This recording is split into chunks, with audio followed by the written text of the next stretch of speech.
ആലപ്പുഴയിൽ ഹൗസ് ബോട്ടിൽ നിന്നും കായലിൽ വീണയാളുടെ മൃതദേഹം കണ്ടെത്തി. കൈനഗിരി കായലിൽ വീണാണ് അപകടമുണ്ടായത്. ആലപ്പുഴ കെർലകം സ്വദേശി സന്തോഷാണ് മരിച്ചത്. നിഷ ദിലീപ ചേർന്നുണ്ട് ആലപ്പുഴയിൽ നിന്നും. നിഷ, എപ്പോഴായിരുന്നു ഈ ഒരു അപകടം സംഭവിച്ചത്?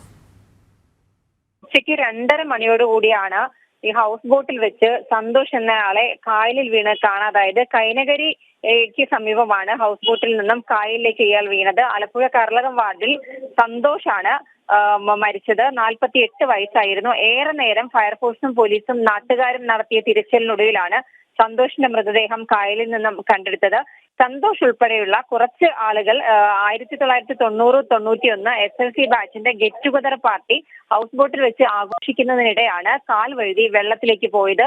2:30 സംഭവിച്ച കാൽ വഴുതി വെള്ളത്തിൽ വീണത്. തുടർന്ന് നാട്ടുകാരും ഫയർഫോഴ്സും പോലീസും സംയുക്തമായി മണിക്കൂറുകൾ നടത്തിയ തിരച്ചിലിനൊടുവിലാണ് സന്തോഷിന്റെ മൃതദേഹം കണ്ടെത്തിയത്. വിഷ്ണു, യെസ്, നിഷയാണ് വിവരങ്ങൾ നൽകിയത്.